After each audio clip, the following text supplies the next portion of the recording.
विष्णु भगवान की जय। 9वां अध्याय। इतनी कथा सुनकर मिथिलेश ने पूछा, हे ब्राह्मण, इक्ष्वाकु वंश के राजा ने जल और अन्न का दान नहीं किया, इसी से वह चातक और छिपकली बना तथा साधु महात्माओं की सेवा न करने से गिद्ध योनि में आया। परंतु आपने बतलाया कि वह 7 जन्म तक कुत्ते की योनि में रहा, सो इसका कारण मेरी समझ में नहीं आया। उसने संत महात्माओं को कष्ट नहीं दिया, न ही वह कृपण था। उसने केवल साधु संतों की सेवा नहीं की, सो उसको फल क्यों नहीं मिला? उसने किसी को कष्ट भी नहीं दिया, सो बिना कारण ही कुत्ते की योनि क्यों मिली?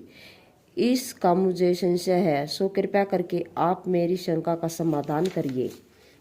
राजा के ऐसे वचन सुनकर श्रुतिदेव ने कहा, हे राजन, तुमको धन्य हो जो आपने ऐसा धार्मिक प्रश्न किया है, सो मैं इसका समाधान करता हूँ।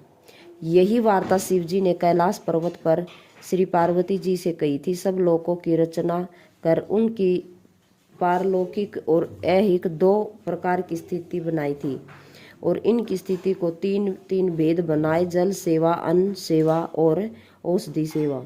यह तीनों इस लोक में की स्थिति को हेतु है तथा साधु सेवा, विष्णु पूजा और धर्म सेवक ये तीनों पारलौकिक स्थिति के हेतु हैं। जैसे ही कर्म के करने से धन संपत्ति आदि प्राप्त कर सकते हैं, वैसे ही अप्रिय बातें कहना कभी कभी दुख का कारण भी हो जाती है। यहाँ पर एक पुराना इतिहास कहता हूँ, सो सुनो।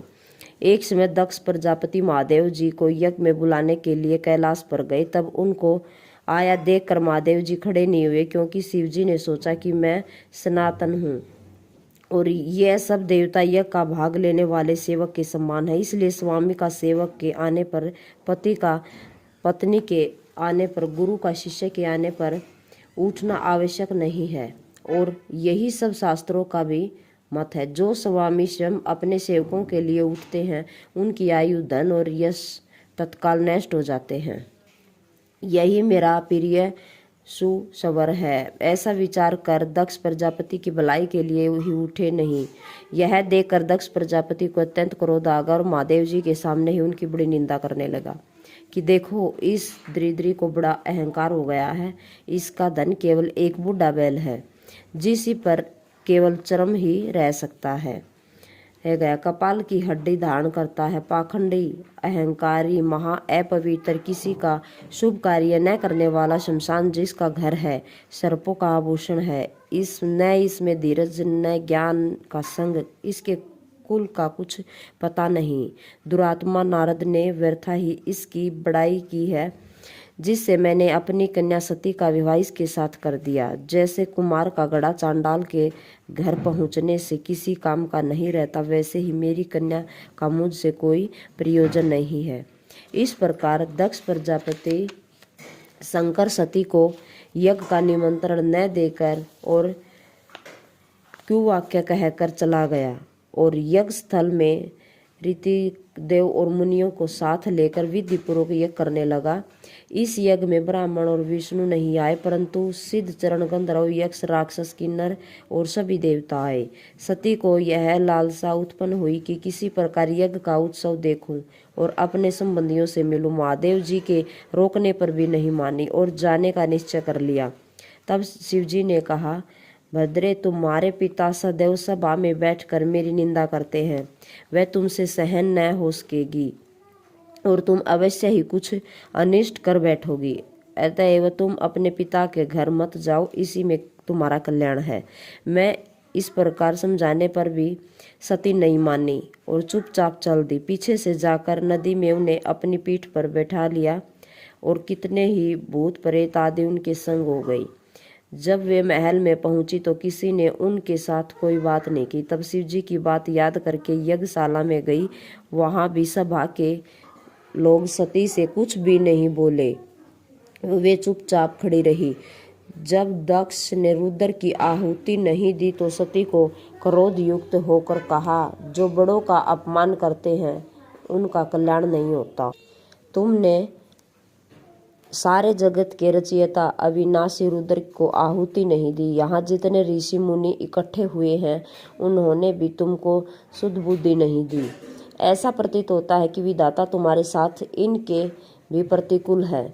जब सती के यह वचन कह रही थी तो पूषा देवता मुंह फाड़कर हंसने लगे और कर्महीन शुक्राचार्य दाढ़ी मूछ फड़फड़ाने लगे। दक्ष निंदा करने लगा। यह देख सती को अत्यंत क्रोध आ गया और वह पति की निंदा सुनकर प्रायश्चित के रूप में सब के देखते देखते हवन कुंड में कूद पड़ी।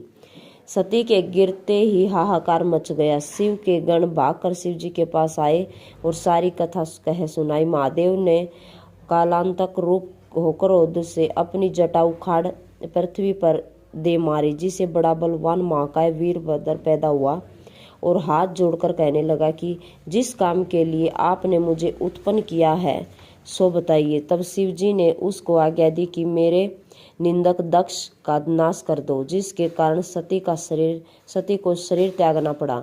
महादेव की आज्ञा पाकर सहस्त्र भुजाओं वाला और यमराज के सदृश वह वीर भद्र यज्ञशाला में जा पहुंचा और देवता असुर मनुष्य आदि जो भी यज्ञ में उपस्थित थे सबको मारने लगा।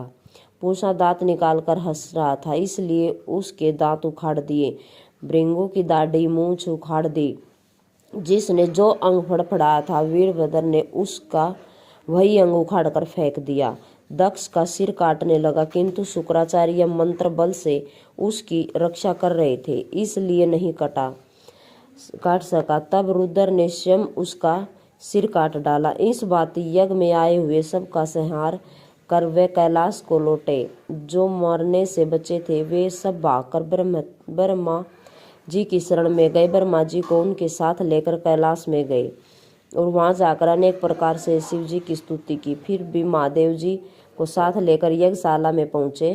यज्ञ में जो मारे गए थे उन सबको जीवन दान दिया और महादेव जी ने दक्ष के सिर पर बकरे का सिर रख दिया। बकरे का मुख रख होने के कारण वह मातर ही कह सका। उस शब्द को सुनकर भगवान शिव प्रसन्न हो गए। उसी समय से आज तक उनके उपासक उनकी प्रसन्नता के लिए बम बम करते हैं। भृंगु जी के मुख पर बकरे की दाढ़ी लगा दी। पूषा के दांत नहीं लगाए। उनसे कह दिया कि वह पीस के खा लिया करे। इस प्रकार सबको अंग सहित किया गया और दक्ष पूर्ववत यज्ञ करने लगा। यज्ञ संपूर्ण होने पर वह सब देवता अपने अपने स्थल को चले गए। बोलो शिव जी भगवान की जय हो, विष्णु भगवान की जय हो।